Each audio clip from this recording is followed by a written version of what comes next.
Hello friends, welcome back to our YouTube channel. आज मैं फिर से आ चुका हूँ आप सभी के लिए क्लास 10 का मैथ्स एनसीईआरटी एक्सरसाइज 8.1 का सॉल्यूशन लेकर। तो अगर आप लोग ने इससे पहले वाला वीडियो को नहीं देखा है तो हमारे चैनल पर आप लोग जाकर वो इससे पहले वाले वीडियो को ज़रूर देख सकते हैं। उसमें हम लोगों ने ट्रिग्नोमेट्रिक से रिलेटेड हर वो छोटे से बड़े कॉन्सेप्ट को क्लियर किया है। साथ ही एक जो एनसीईआरटी का एग्जाम्पल है उसका हम लोगों ने सॉल्यूशन के साथ पूरा एक्सप्लेनेशन दिया है। तो चलिए आज हम लोग बढ़ते हैं एक्सरसाइज 8.1 के सॉल्यूशन के तरफ। तो हमारा जो पहला क्वेश्चन है उसमें हम लोग को बोला गया है in triangle A B C right angle at B. तो सबसे पहले हम लोग ट्रायंगल बना लिए ए बी सी, जिसमें राइट एंगल जो है 90 डिग्री वो एंगल बी पे है। अब बोला A B equal to 24 centimetre, तो ए बी का वैल्यू लिख दिए। B C equal to 7 centimetre, तो बी सी का जो वैल्यू है वो लिख दिए। तो बोला जा रहा है कि डिटरमाइन करना है साइन ए साइन सी और कॉस सी का वैल्यू। तो सबसे पहले जो ट्रायंगल हम लोगों ने बनाया, तो जो साइड मिसिंग होता है ना उसका हम लोग पहले वो वैल्यू निकाल लेंगे। और वो वैल्यू निकालेंगे कैसे, तो पाइथागोरस थ्योरम का यूज करके। तो यहाँ पर जो है हमारा हाइपोटेनस का वैल्यू नहीं है, तो सबसे पहले हम लोग हाइपोटेनस का वैल्यू फाइंड कर लेंगे। तो पाइथागोरस थ्योरम जो होता है वो H square equal to P square plus B square होता है। तो वही फार्मूला हम लोग यहाँ पर लगाए हैं। तो जब फार्मूला हम लोगों ने पुट किया तो हमारा जो हाइपोटेनस है यहाँ पर ए सी, उसका वैल्यू जो है वो 25 सेंटीमीटर आ गया। अब जैसा कि क्वेश्चन में बोला गया है कि साइन ए का वैल्यू चाहिए, मतलब जो थीटा है वो एंगल ए पर बन रहा है, साइन ए है, क्योंकि साइन थीटा के जगह पर एंगल ए लिखा हुआ है। तो ट्रायंगल ए बी सी में जो एंगल ए है वो हमारा थीटा का काम करेगा। तो थीटा के सामने वाला साइड जो है वो परपेंडिकुलर हो जाएगा एंगल ए के अनुसार, और हाइपोटेनस तो कांस्टेंट रहेगा। तो sine A P by H होगा। तो इसमें जो हमारा जो परपेंडिकुलर है वो बी सी बटा ए सी हो जाएगा। तो 7/25 हो गया। उसी प्रकार कॉस है, तो एंगल ए के अनुसार हमारा जो बेस है वो हो जाएगा 24, जो कि ए बी है, और हाइपोटेनस 25। तो कॉस जो है वो 24/25 हम लोगों ने लिख दिया। अब देखिए साइन सी बोला है, साइन सी इसका मतलब जो थीटा है इस बार एंगल सी पर बन रहा है, थीटा एंगल सी पर बन रहा है। कहने का मतलब है कि अब जो थीटा के सामने वाला साइड है वो ए बी हो जाएगा और ये परपेंडिकुलर हो जाएगा, और जो बी सी है वो बेस बन गया। इसका मतलब परपेंडिकुलर और बेस का जगह चेंज हो गया एंगल के बदलने से। तो साइन सी जो है थीटा का, जो साइन थीटा का तो फॉर्मूला पी बाई एच ही रहेगा, लेकिन अब जो परपेंडिकुलर है उसका जो पोजीशन है वो चेंज हो गया। तो एंगल सी के अनुसार जो अब परपेंडिकुलर है वो हमारा ए बी हो जाएगा और हाइपोटेनस ए सी ही रहेगा।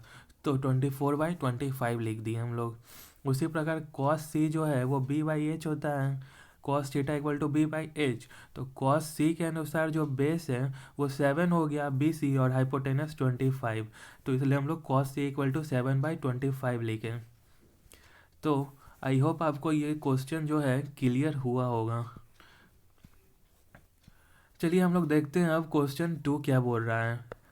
तो क्वेश्चन 2 में एक डायग्राम हम लोग को दिया हुआ है, जिसमें ट्रायंगल पी क्यू आर है और 90 डिग्री जो है एंगल क्यू पे बना है। पी क्यू का जो वैल्यू है वो 12 सेंटीमीटर है और P R value value 13 centimetre है।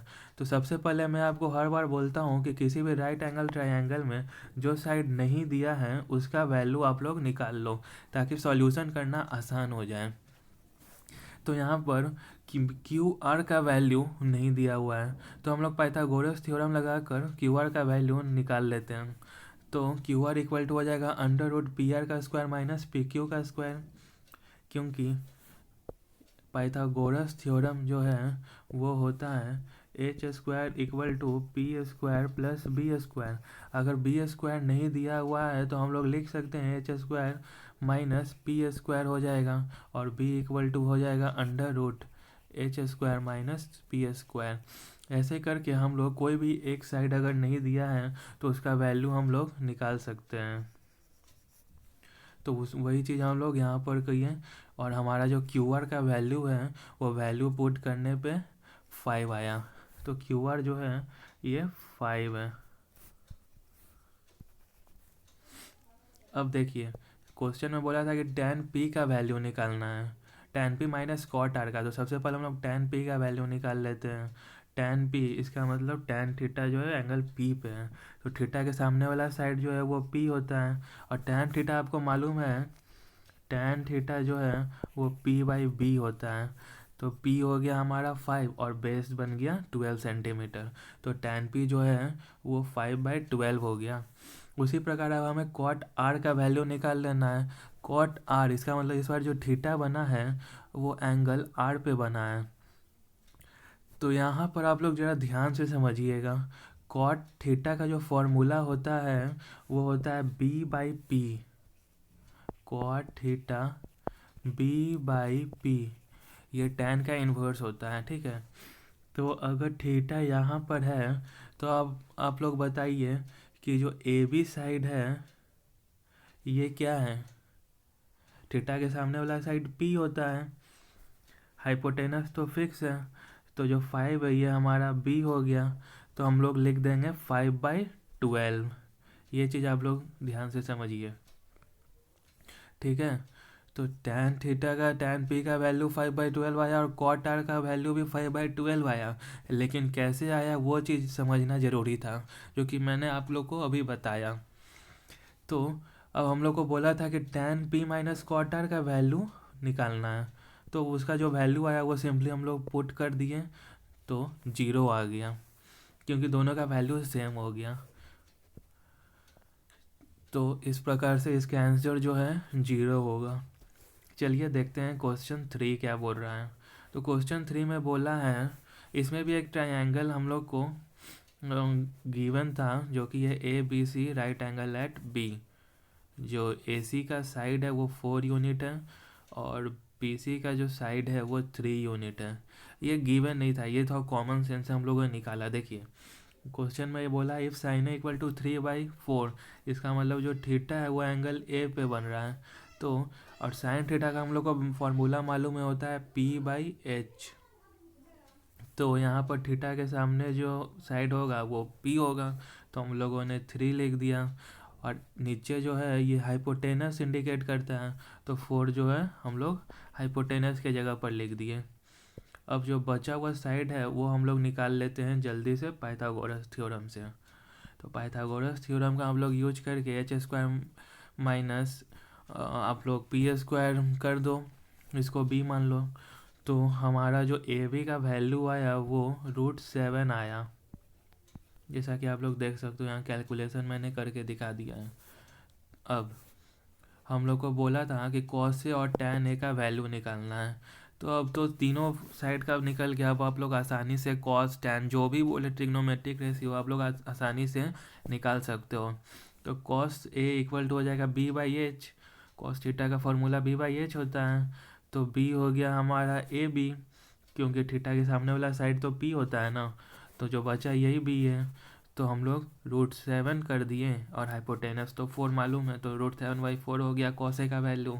उसी प्रकार tan है जो है वो p/b होता है, तो p है हमारा 3 और बेस जो है वो √7 अभी हम लोगों ने निकाला, तो 3/√7 जो है वो tan a का वैल्यू हो गया।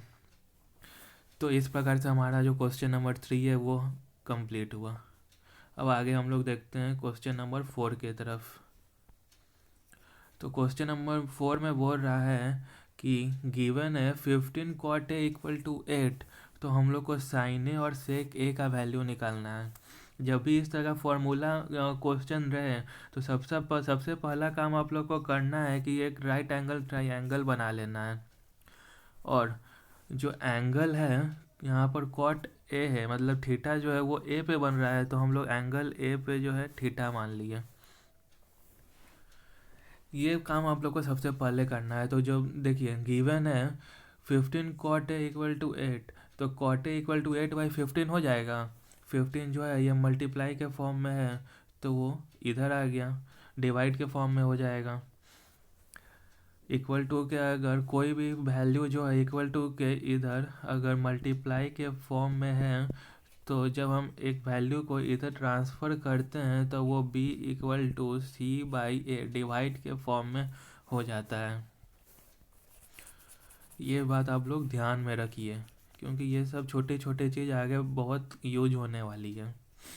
तो कॉटे जो है हमारा 8/15 हो गया। अब आपको मैंने बताया था कि जो कॉट थीटा होता है वो b/p होता है, बेस बाय परपेंडिकुलर। तो 8 जो है वो b है हमारा बेस है, और 15 जो ये परपेंडिकुलर है। इससे तो इतना क्लियर हो जा रहा है हम लोग को आसानी से। तो थीटा के सामने तो परपेंडिकुलर होता है, तो परपेंडिकुलर हमारा 15 है, इसलिए हम लोग 15 यहाँ पुट कर दिए। और जो 90 डिग्री के सामने ये तो हाइपोटेनस हमेशा फिक्स है, जो भी है चेंज होगा वो p और b में ही चेंज होगा, परपेंडिकुलर और बेस में। तो वही हम लोग को सबसे ज़्यादा ध्यान रखना है। और बेस तो 8 यहाँ पे मालूम है, इसलिए हम लोग यहाँ पर 8 लिख दिए। अब फिर से पाइथागोरस थ्योरम लगा के हम लोग AC का जो साइड है वो निकाल लेंगे। तो AC जो है हमारा 17 आया। अब कुछ नहीं करना है, अब हमको तीनों साइड मालूम हो गया। तो साइन थीटा जो है साइन ए बोला है तो p/h होता है। थीटा के सामने वाला साइड है 15 और हाइपोटेनस हम लोग अभी अभी निकाले हैं जो कि है 15/17 हमारा आंसर। सेक ए अब आप लोग बताइए सेक किसका अपोजिट है? कॉस का है। तो हम लोग कॉस ए निकालते हैं। देखिए कॉस क्या हो जाएगा? कॉस थीटा में आपको बताया था b/h होता है। तो b हो गया 8 और h जो है वो अभी हम लोग 17 निकाले। अब सेक जो है वो कॉस का अपोजिट होता है, इसका मतलब कॉस का जो वैल्यू आया अगर उसको हम लोग रेसिप्रोकल कर दें तो सेक आ जाएगा। इसका मतलब सेक ए हो जो है वो हो जाएगा 17/8। देखिए मैं आपको दिखा देता हूँ, ये देखिए सेक ए जो है 17/8 है। इस तरह से ये हमारा आंसर हो गया। तो क्वेश्चन नंबर 4 जो है एक्सरसाइज 8.1 का वो इस प्रकार से कंप्लीट होता है। अब हम लोग क्वेश्चन नंबर 5 की तरफ बढ़ते हैं। क्वेश्चन नंबर 5 में बोला है कि सेक थीटा इक्वल टू 13/12। तो कैलकुलेट करना है अदर ट्रिग्नोमेट्रिक रेशियो को। मैं आप लोगों को सबसे पहले बताया हूँ कि ट्रिग्नोमेट्रिक रेशियो जब भी आप लोग उससे रिलेटेड क्वेश्चन सॉल्व करें तो सबसे पहला काम है कि आप लोग को राइट एंगल ट्रायंगल बना लेना है। दूसरा काम है, अब देखिए सेक थीटा ये बोला है 13/12 है, तो सेक थीटा का फॉर्मूला होता है h/b, क्योंकि कॉस थीटा b/h होता है। उसको हम लोग अपोजिट कर दिए, इसको हम लोग अपोजिट कर दिए तो h/b हो जाएगा। तो कॉस थीटा इक्वल टू अगर 30 सेक थीटा इक्वल टू अगर 13/12 दिया हुआ है, इसका मतलब 13 जो है ये हम लोग का हाइपोटेनस है और 12 जो ये हमारा बेस है। यहाँ पर कोई ABC के फॉर्म में नहीं दिया, इसलिए हम लोग थीटा कहीं भी ले सकते हैं। कहीं भी करने का मतलब है या तो हम लोग यहाँ एंगल A पे ले सकते हैं या हम लोग C पे ले सकते हैं। यहाँ पर मैंने एंगल C पर थीटा लिया है। तो हाइपोटेनस तो हम लोग यहाँ पर लिख दिए 13। और अब बेस लिखना है, बेस कहाँ पर होगा? तो थीटा अगर हम लोग यहाँ लिए तो इसके सामने तो परपेंडिकुलर होता है, इसलिए हम लोग यहाँ नहीं लिखेंगे। तो बेस जो है ये हमारा 12 हो जाएगा, यहाँ पर लिख दिए। अब पाइथागोरस थ्योरम लगाकर हम लोग ए बी फाइंड कर लेंगे। तो ए बी जो है वो हमारा 5 आया। पाइथागोरस थ्योरम आप लोग यहाँ पर देख सकते हैं कि इस प्रकार से 5 आया है। 5 आने के बाद अब अदर ट्रिग्नोमेट्रिक रेशियो को कैलकुलेट करना है। तो अदर करने के लिए हम लोग एंगल अब चेंज नहीं करेंगे, जिस पे लिए हैं वहीं से अदर ट्रिग्नोमेट्रिक रेशियो निकालेंगे। जैसे कि साइन कॉस टैन जो भी है हम लोग एंगल सी से ही निकालेंगे। तो sine theta equal to p/h होता है, फार्मूला लगाते हुए ये आंसर आते जाएगा। तो p जो है ये हमारा 5 आ गया और हाइपोटेनस 13, 5/13 हो गया साइन थीटा। उसी प्रकार कॉस थीटा का वैल्यू आ गया 12/13 b/h और टैन थीटा 5/12 p/b होता है। अब जब साइन कॉस और टैन आ गया तो कॉसेक सेक और कॉट ऑटोमेटिक आ जाता है, जैसा कि मैं आपको हर बार बताया हूँ। सिर्फ साइन का अगर जो वैल्यू आया उसको रेसिप्रोकल कर दो तो कोसेक आ जाएगा, जो कि 13/5 हो गया। कॉस का जो वैल्यू है उसको रेसिप्रोकल कर दो तो सेक आ जाएगा, 13/12 आ गया। और जो टैन का वैल्यू है उसको रेसिप्रोकल कर दो तो कॉट आ जाएगा, 12/5 आ गया। तो इस प्रकार से हमारा आंसर हो गया। और क्वेश्चन नंबर 5 कंप्लीट होता है। अब क्वेश्चन नंबर 6 में बोला है if angle A and B are acute angles. Acute angles क्या होता है? जो कि 90 डिग्री से छोटा होता है। Such that cos A equal to cos b, then show करना angle A equal to angle B होगा। तो एक ट्रायंगल बना लिए ए बी सी, एंगल ए और एंगल बी तो बोला ही है, इसलिए सी पे 90 डिग्री होगा, तो एंगल सी पे 90 डिग्री कर दिए। अब देखिए इसका सॉल्यूशन कैसे होगा। In triangle A C B में राइट एंगल एट सी, ये तो हम लोग इतना कर दिए। अब cos A equal to cos B बोला है, तो कॉस ए का वैल्यू निकाल लेते हैं सबसे पहले। कॉस ए में थीटा जो है एंगल ए पे है, तो थीटा के सामने वाला साइड बी हो जाएगा उसके अनुसार, ये तो एच है और ये बी हो जाएगा कॉस ए के अनुसार। तो कॉस ए जो है वो कॉस थीटा तो बी बाई एच होता है, तो बी हो जाएगा ए सी बटा ए बी। अब कॉस बी मतलब अब जो है वो थीटा हमारा एंगल बी पे है, तो अब थीटा के सामने वाला साइड ये पी हो गया, ये बी हो गया, ये तो एच ही रहेगा, तो कॉस बी होता है cos theta B by H. तो हमारा बी अब जो है बेस वो बी सी है और हाइपोटेनस तो ए बी ही रहेगा, तो कॉस बी हम लोग B C by A B लिख दिए। अब गिवन था cos A equal to cos B, तो जो उसका वैल्यू है वो भी तो आपस में इक्वल होगा, अगर वो दोनों इक्वल है तो उसी इसलिए हम लोग लिख दिए ए सी बटा A B equal to B C बटा ए बी। अब आप लोग देखिए यहाँ पर A C equal to B C हो जाएगा। ऐसा क्यों होगा? क्योंकि ए बी तो नीचे सेम है, इसलिए ये कट गया, तो ए सी इक्वल टू बी सी।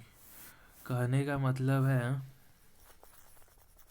आप लोग यहाँ देखिए ए सी जो साइड है और बी सी जो साइड है ये दोनों आपस में बराबर है।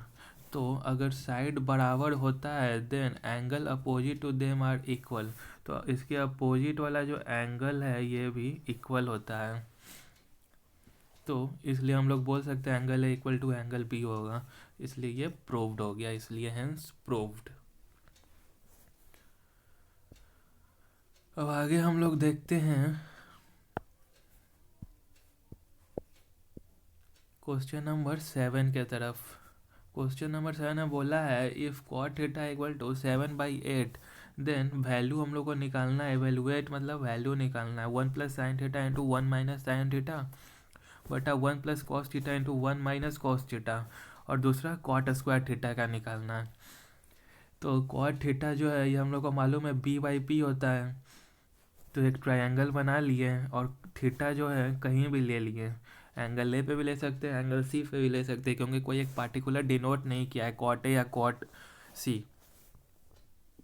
तो हम लोग एंगल सी पे थीटा ले लिए, तो बी जो है ये हमारा बी सी हो जाएगा, क्योंकि थीटा के सामने वाला तो पी होता है ना, तो ये बी हो गया, तो हम लोग बी सी पे 7 लिख दिए, और पी जो है ये हमारा ए बी हो गया, तो इसको हम लोग 8 लिख दिए।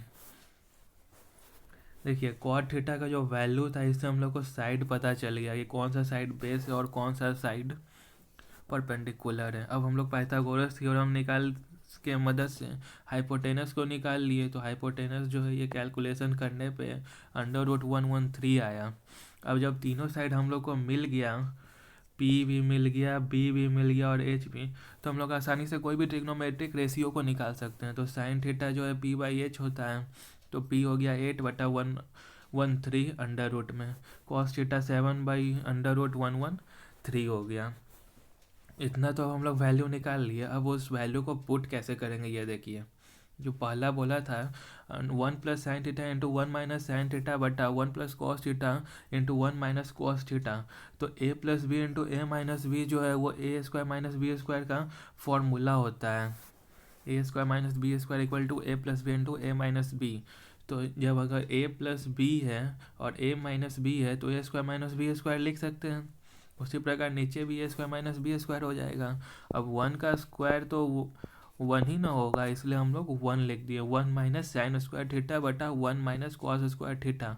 मैं आप लोग को बताया था सबसे पहला वीडियो में जो कि एक्सप्लेन किया था कि जो पावर ऑफ टी रेशियो होता है साइन थीटा का अगर होल स्क्वायर है तो ये साइन स्क्वायर थीटा लिखाता है, तो वही चीज़ हम लोगों ने यहाँ पर किया है। साइन थीटा का स्क्वायर कभी नहीं लिखाता है। अब हम लोग वैल्यू पुट किए और वैल्यू पुट करने पे हमारा आंसर 49/64 आया। अब हम लोग को दूसरा निकालना था कॉट स्क्वायर थीटा का। कॉट स्क्वायर थीटा अभी मैं आपको बताया था, कॉट थीटा का होल स्क्वायर को कॉट स्क्वायर थीटा लिखेंगे। तो जो कॉट थीटा का वैल्यू हम लोग निकाल दिए। कॉट थीटा का वैल्यू तो हो जाएगा, गिवन था ही 7/8, तो 7/8 का जस्ट सिंपली स्क्वायर कर दिए तो 49/64 आंसर आ गया। अब हम लोग आगे देखते हैं क्वेश्चन नंबर 8 की तरफ। क्वेश्चन नंबर 8 में बोला है if 3 cot a equal to 4 then check करना है कि 1 माइनस tan स्क्वायर ए बटा 1 plus tan square A equal to cos square A minus sine square होगा या नहीं। तो जो cot a equal to 3 cot a equal to 4 है, इसको हम लोग cot a इक्वल टू 4/3 लिख सकते हैं। अब cot a मतलब एंगल ए पे थीटा है, तो थीटा, और हम लोग को मालूम है cot a इक्वल टू 4/3 लिखें तो ये जो 4 है ये हमारा बेस होगा और 3 जो वो हमारा परपेंडिकुलर होगा। तो थीटा के सामने परपेंडिकुलर होता है, इसलिए यहाँ 3 लिख दिए। बेस हम लोग को 4 लिख दिए और हम लोग हाइपोटेनस निकाल लेंगे पाइथागोरस थ्योरम से, जैसा कि आप लोग देख सकते हो। उसके बाद इतना करने के बाद हम लोग अब जब 3 साइड मिल गया तो वैल्यू को पुट कर सकते हैं। तो tan स्क्वायर, अब यहाँ पर आप लोग समझिएगा 1 माइनस tan स्क्वायर है बटा 1 प्लस tan स्क्वायर है। तो हम लोग, मैं आपको बताया था कि जो tan थीटा होता है, tan theta equal to sine theta by cos theta होता है। तो अगर tan a है तो ये sine a by cos A हो जाएगा। तो वही चीज़ हम लोग लिखें, और अगर ये होल स्क्वायर में है तो इसका होल स्क्वायर हम लोग कर दिए। तो 1 minus sine a by cos a का होल स्क्वायर, उसी प्रकार 1 प्लस साइन ए बटा कॉस ए का होल स्क्वायर। तो अब इसका हम लोग एलसीएम ले लिए तो cos square A minus sine square A बटा कॉस स्क्वायर हो गया ए बटा, उसी प्रकार नीचे का हम लोग सॉल्व किए तो कॉस स्क्वायर ए कट गया। और हमारा जो है, अब एक चीज़ और, ये देखिए यहाँ जो डिनोमिनेटर है इसमें sign square theta plus cos square theta है, और मैं आप लोग को बता चुका हूँ कि sine square theta plus cos square theta equal to 1 होता है, इसलिए ये डिनोमिनेटर है ये 1 हो गया। तो ऊपर में हमारा बच गया cos square A minus sine square A. यही तो प्रूफ करना था। तो लीजिए हमारा LHS equal to RHS proofed हो गया। जैसा कि आप लोग यहाँ देख सकते हैं, मैं आपको बताया भी हूँ, sine square theta plus cos square theta equal to 1 होता है। उसी प्रकार अगर थीटा सेम है, sine square A plus cos square A equal to 1, ये भी ऑल्सो होगा ही। अब हमारा आगे देखते हैं 9 क्वेश्चन नंबर क्या बोलता है। 9 क्वेश्चन में बोला गया in triangle ABC right angle at B. जल्दी से हम लोग ट्राइंगल बना लिए ABC, जिसमें हमारा जो एंगल B है वो 90 डिग्री है। If tan A equal to 1/√3 है तो फाइंड द वैल्यू ऑफ, हम लोग को करना है इसका वैल्यू निकालना है। तो हम लोग एंगल B पे 90 डिग्री है, तो tan A इक्वल टू 1/√3 है, तो tan theta equal to P/B होता है। तो इसके सामने वाला जो है ये P हो गया और ये V हो गया, तो हम लोग वैल्यू पुट कर दिया और हम लोग पाइथागोरस थ्योरम से H भी निकाल लिए। तो H आता है हमारा 2। अब हम लोग साइन A का वैल्यू निकाल लेंगे। तो साइन A होता है P/H, तो P हो गया 1 और H है 2, तो 1/2 हो गया। कॉस है उसी प्रकार √3/2 हो गया। अब साइन C, अब आप लोग यहाँ पर थोड़ा ध्यान से देखिएगा। साइन C, अब थीटा जो है वो एंगल C पे है, तो थीटा के सामने वाला भी ये P हो गया, ये B हो गया और ये H हो गया। तो साइन C हो जाएगा √3/2, कॉस C हो जाएगा 1/2। अब जो कि हमारा क्वेश्चन में बोला था उसके अनुसार हम लोग सॉल्व कर देंगे। तो साइन A का वैल्यू पुट किए, कॉस C का वैल्यू पुट किए, कॉस A का और साइन C का, तो हमारा कट के 1 आ गया। उसी प्रकार हम लोग कॉस A का वैल्यू पुट किए, कॉस C का वैल्यू पुट किए, माइनस साइन C किए, तो हमारा 0 आ गया। इस प्रकार से हम लोग क्वेश्चन नंबर 9 को सॉल्व किए। अब आगे हम लोग देखते हैं क्वेश्चन नंबर 10 के तरफ। क्वेश्चन नंबर 10 में बोला है in triangle P Q R right angle at Q, P Q R में right angle at Q, P R plus Q R जो है 25 सेंटीमीटर है, पी क्यू जो है वो 5 सेंटीमीटर दिया हुआ है। तो साइन पी, कॉस पी और टैन पी का वैल्यू निकालना है। तो ट्रायंगल पी क्यू आर में जो एच स्क्वायर है, पी आर जो है, तो हम लोग पाइथागोरस थ्योरम यहाँ लगा दिए, h square equal to P square plus B square. अब P R plus Q R अगर 25 है तो पी आर हो जाएगा 25 माइनस क्यू आर। तो जो पी आर का वैल्यू है वो हम लोग यहाँ पर पुट कर दिए। तो 25 माइनस क्यू आर का whole square equal to P Q का स्क्वायर जो कि 5 स्क्वायर मालूम है, और क्यू आर का स्क्वायर को क्यू आर स्क्वायर ही रहने दिए। तो क्यू आर का स्क्वायर कट गया, और इस प्रकार से सॉल्यूशन करने पर हमारा जो है क्यू आर का वैल्यू 12 आ गया। जब क्यू आर का वैल्यू 12 आ गया तो हम लोग पी आर का भी वैल्यू अब निकाल सकते हैं। तो पी आर जो है हमारा 25 माइनस 12 करने पे 13 आ गया।